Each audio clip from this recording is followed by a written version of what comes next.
What's up, what's up, what's up, everybody? We are back for part two. Part two. Bad boys. What you gonna do? What you gonna do when they come for you? Bad boys. Yeah, we're talking about liking versus love. As a matter of fact, shout out to Will Smith and Martin Lawrence. Yeah. That was an incredible movie, Ride or Die.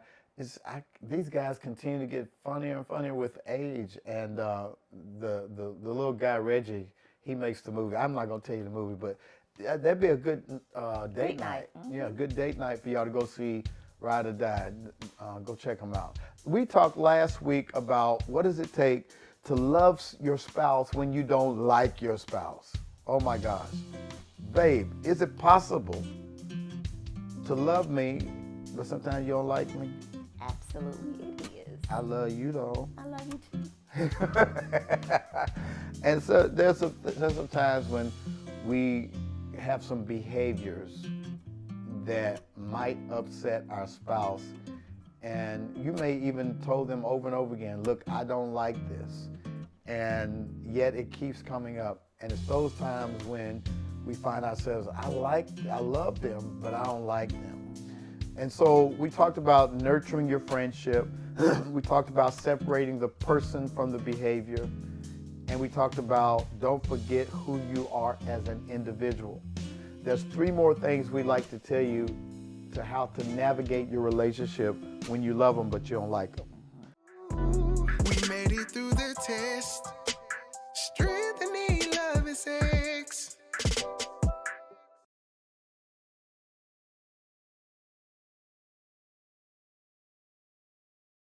I think the 4th one is this. You've got to reset your perspective. Okay. Over time, we tend to focus in on the negative traits of our spouse and overlook the good traits. Like when you first fell in love with me, what were some of the things that made you fall in love with me? I'm just thinking, I'm laughing because it gets on my nerves. Yeah. I fell in love with your humor. Oh my God, y'all listening to this? And what happened? Well, sometimes your jokes are not funny anymore. You don't like my dad jokes? No, not all the time. But I did. I fell in love with it. Sometimes you don't take things seriously, and that you're funny, and that you are sometimes a. Did y'all hear what? kid. What was the question I asked my wife? I said, what was the things that made you fall in love with me? And then she done gone to the negative. She said, my jokes ain't funny. What were some things that made you fall in love with me? I fell in love with your personality, your mind, how smart you are. Even when you were working on your bachelor's, I knew you were going to be a doctor. So I saw that beforehand. I fell in love with how you love your mom and your siblings, how you love your dad. I love how you took care of me, how you spent time with me. So how you would do little small things, like if we were driving in the country where you just abruptly stop the car and I'm like, what's going on? Did he run over something? And you run into a field and grab a flower for me. Just the spontaneity. So yes, it was a number of things. I've fallen in love with you, love. Amen. I fell in love with you because you were attractive. I love your smile. I loved the fact that we used to spend time with each other. You came to the gym, didn't know how to lift a weight. I was pretending. You was pretending. And something else. Oh, I loved your feistiness. Like when I was chaplain over the gospel choir and I came and I said, you need to give me your gum. You was like, and that feistiness is something that sometimes I don't like now. when we were new in the relationship, oh, it was cute, but sometimes. So we both have some things, like she said, that drew us together. But then when we stayed together, it became an annoyance. I want to say this, that in order to reset your perspective, you got to lean back in to the positive things. Absolutely. Lean into the things that you love. And there was one exercise that I read I think it was in AARP magazine. Oh, wow. Okay. Yeah, we both Yes. are old enough to have AARP, but doggone it, we look good. I have my card in my wallet. I got Don't my play. card too. Don't play. I need to start getting my discounts. We go to the movie. We do. We forget about that We every forget time. about that every time. Okay, Nick, I'm Anyway, sorry. so here's the exercise, and y'all can play this at home with each other. You got to imagine you're selling your spouse to somebody else. And when you sell something, you got to do what? You got to list the positive attributes. So real quick, babe, I want you to sell me to somebody else. There's a woman looking for a husband, and you got to sell me because, you get ready to make a deal. So how would you sell me? There is this God-fearing man. He's so attractive. Oh my gosh, his lips are so divine. So he may no longer, have the waves, but he is rocking that very short haircut with that salt and pepper beard, Keep going. What? He said he ain't got no ways, but keep going. I'm sitting no longer. You got to sell me. I'm selling you. No. Okay, so and then his muscles, he's very strong. He works out in the gym. I promise he probably goes to the gym 12 days a week, and it's only 7 in the week. So he's very health conscious. He's very loving. He loves his family. He likes to travel. He not only within the States, he likes to travel outside the state. He's honest. Did I say he's God-fearing? He has a photographic memory. So it's just, this person, I think, will be the best person for you. Is there any other packages to this vehicle that might? Yeah, he got a lot of packages. All right, my turn. How do I sell this woman? Listen, I want to tell y'all something. This woman right here is a quintessential diva. She is a great mixture of a godly woman, but don't get that twisted. She is a passionate lover. She is beautiful. She seems to get better with time. She doesn't age. She ages in reverse. Her body is impeccable. She has a Coke bottle figure. You would not think that she is a middle-aged woman. She looks like she's still in her 20s. Her smile is radiant. When she walks in a room, she takes over the room. She is 9 times out of 10 the best-looking woman in the room. But then she is also very meticulous in taking care of the home. She takes care of the home. It's immaculate. Everything is clean. You can eat off the floor. She's a great cook, great friend. She's adventurous. I love this model because you can take her on a trip and she's going to be a party starter. And just love her sense of adventure. She'll jump off a 4-story cliff out in the middle of the jungle in Jamaica, ride a 4-wheeler, make love out on the balcony. I mean, this woman is incredible. And so I got a deal for you. You can get this woman with this all complete package for $999,000. 9 billion, trillion, zillion, McNillion. I'm putting the price up there because I don't want nobody to have you. Nobody else. Nobody can have else you but me. got me, baby. You got me. You got But me. y'all see what we did? You have to accentuate the good qualities in your spouse. If you've been together for a while, you tend to lean in on the negative. Mm-hmm. You always do this. You always do that. And we have to be careful of attaching those qualifiers of always and never because that's not true.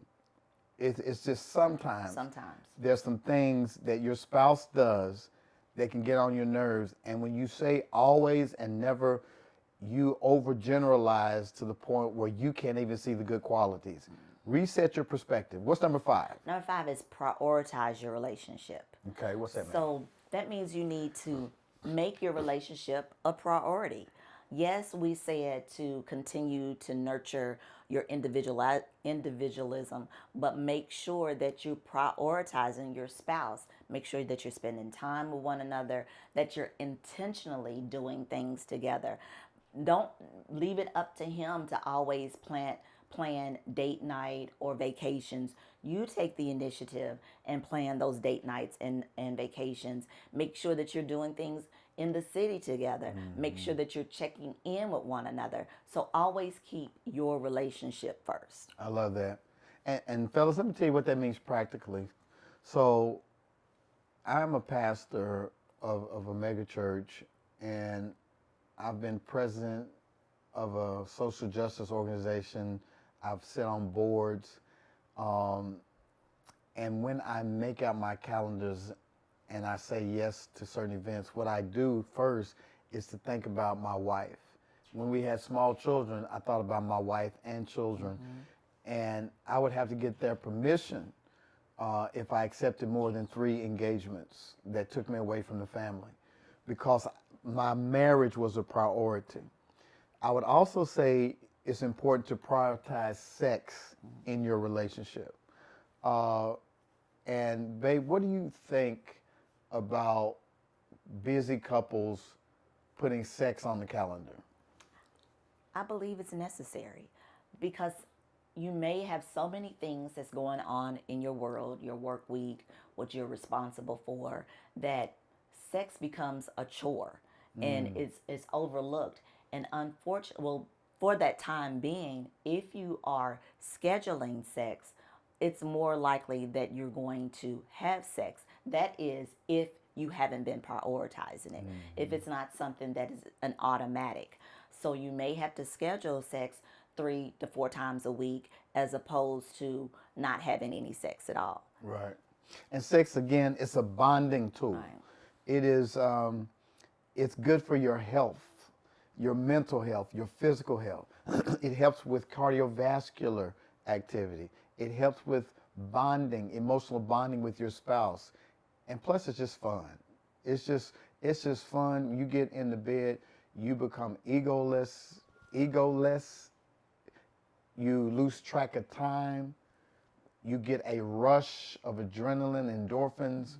It is something that is needed to keep a marriage strong. And also, you need to know what your spouse's sex window is. Okay, what that is? You know, so some men may have a 48-hour sex window or a 72-hour sex window, meaning that they need to have sex, a release every 48 to 72 hours. Or there may be some that's every 24 hours. You just really need to know what your spouse's sex window is and make sure that you stay within that sex window, because you don't want it to be your husband has a 48-hour sex window. Now you're coming up on 72 hours and you don't see an end in sight, and somebody is at the water cooler with them. Oh, you smell good today. You know, you haven't. It's one couple who says she always sends her husband out with 2 things: a full belly and an empty sack. So you need to make sure that you send like your that. husband with a full belly and an empty sack. I know that's right.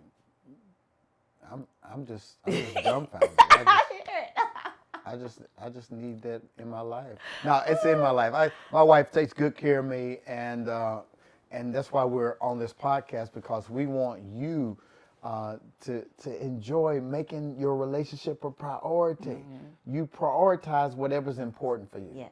And your marriage should be top priority. I remember when we got married, Dr. Kevin Cosby, when he performed our wedding ceremony, he said, God first, your marriage second, your kids third, and work or ministry fourth. God, then your marriage.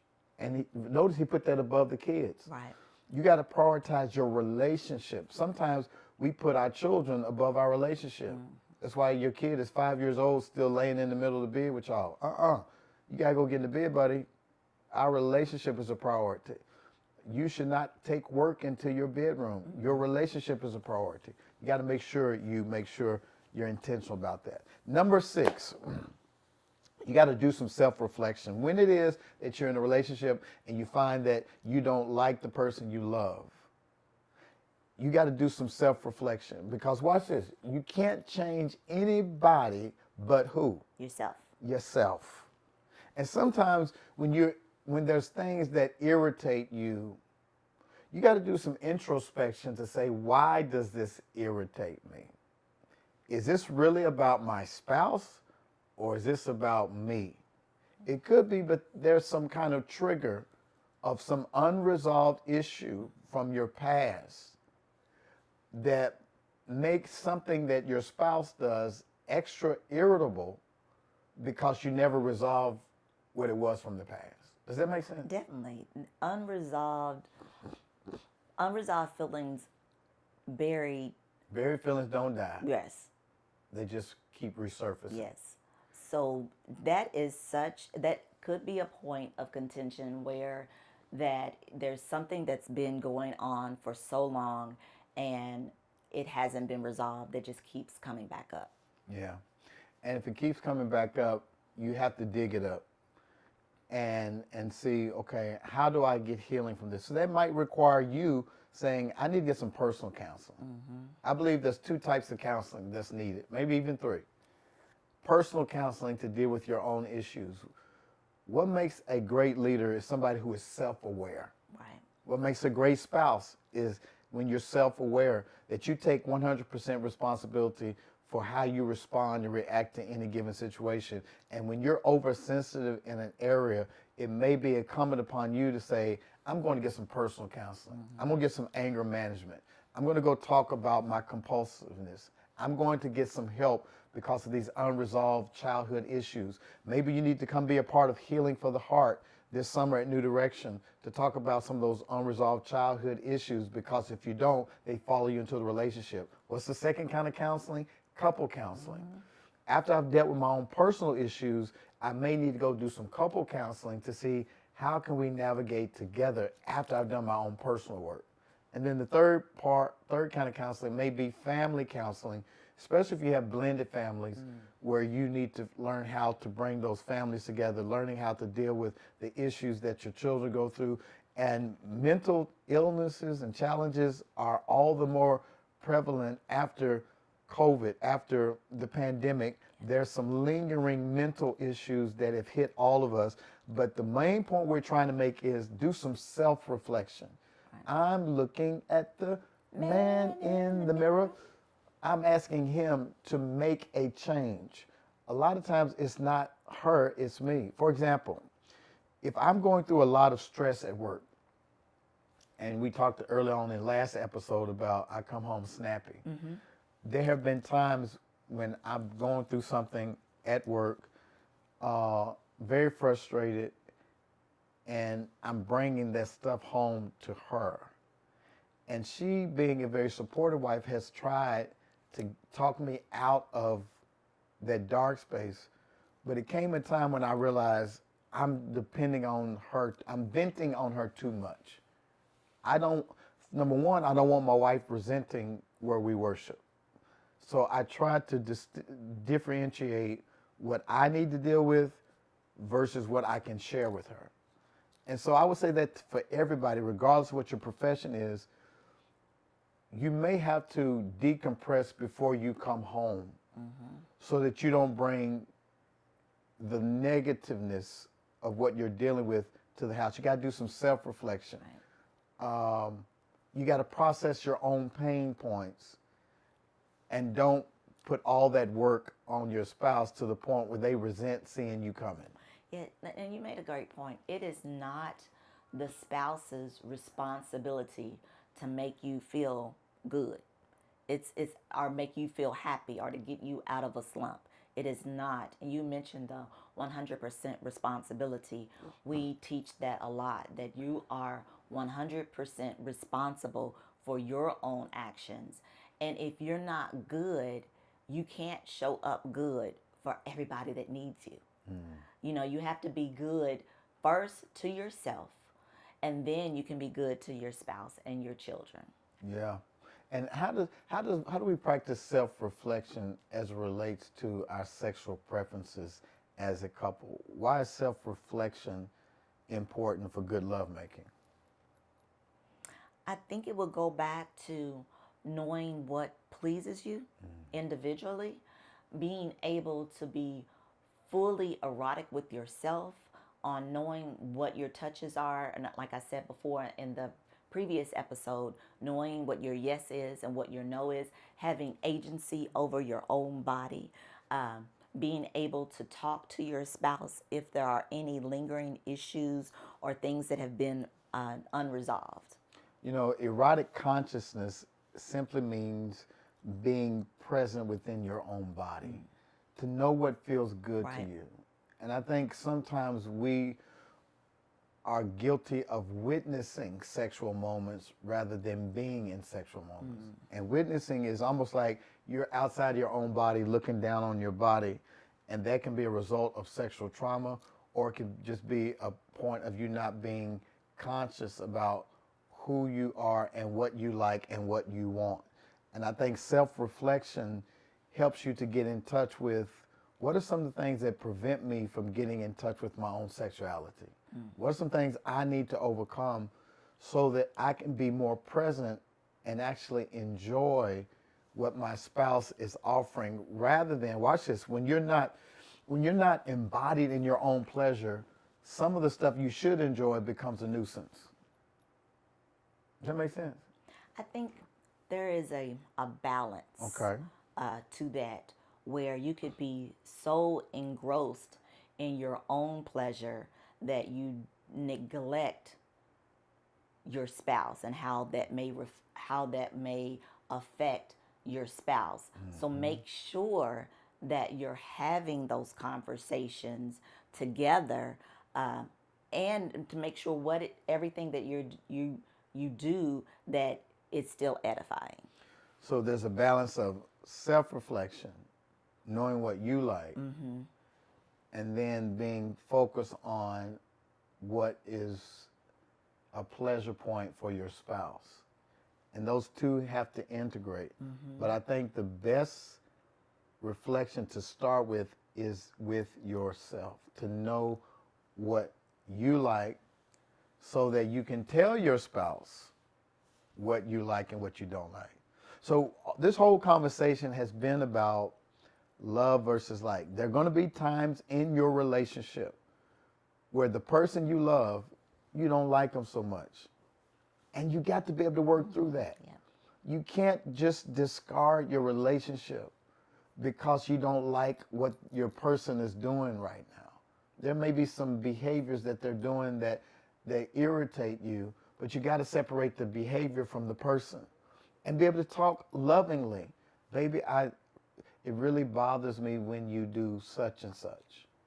Now, things like snoring, you're not going to magically be able to make somebody stop snoring. I know there's some couples that sleep in separate bedrooms because the other person snores. That's not us. Occasionally I snore. And occasionally my wife snores. I snore, and I have had every sleep apnea test. I don't know what's going on. It's my little diesel train. I love I love my little diesel train. No, it's music to my ears because, man, I could be in a 5-star hotel by myself and can't sleep. Same. It could be a feather mattress. It could have the immaculate furnishings, but I cannot sleep because my little diesel train is not with me. Her snoring has become a background noise to. It's your white noise. It's my white noise.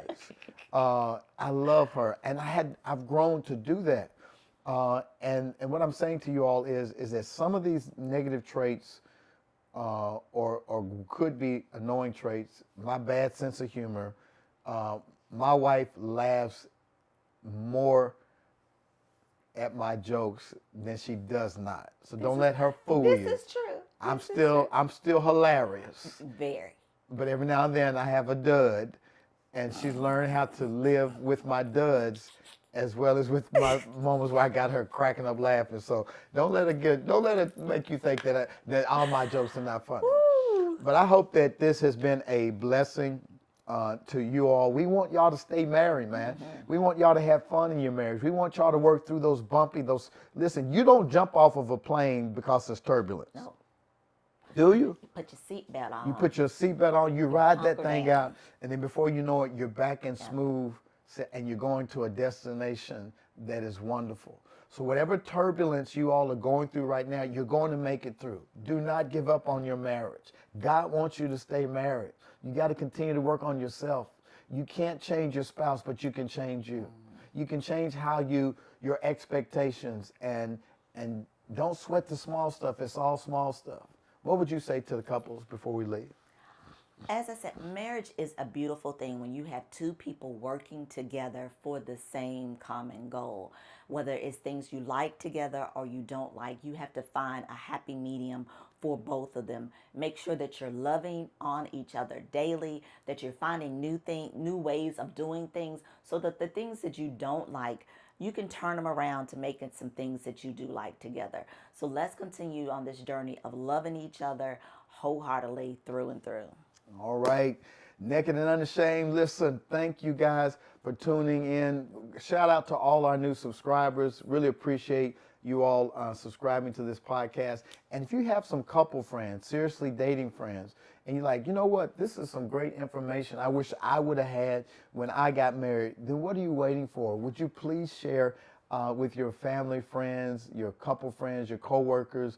Tell them to subscribe to Naked and Unashamed SLS, because we want to take it to the next level. Speaking of take it to the next level, for those of you who are looking for some coaching and some mentoring, I think there's two things that are necessary for a successful marriage. Coaching. You need some people who are experienced. We're running upon 31 years of marriage in September, and then you need a community of like-minded people. You need a tribe.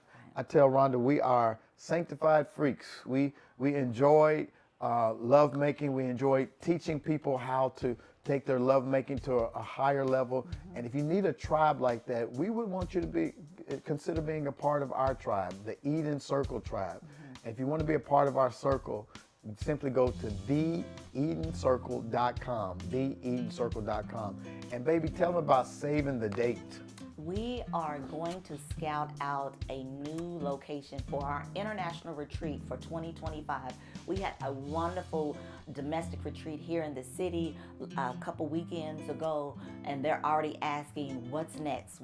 So go to drstacyLspencer.com website, click on to save the date. It's June the 5th through the 8th of next year, June 5 through 8 of next year. We're going to Mexico. It's going to be a Cancun takeover. All right, we're taking over. It's going to be lit up in this piece. You understand what I'm saying? And I might do a comedy set at the retreat, since my wife thinks I'm so funny. Listen, we love you guys. Thank y'all for tuning in to Naked and Unashamed. Please share this podcast. Leave some comments. Don't be secret lovers. I don't know why y'all act like y'all ashamed of us. Don't be ashamed of us. Don't let anybody make you ashamed of loving your spouse, making love, because God created sex for you to enjoy as a married couple. We love you guys, and we'll see you next time on Naked and Unashamed.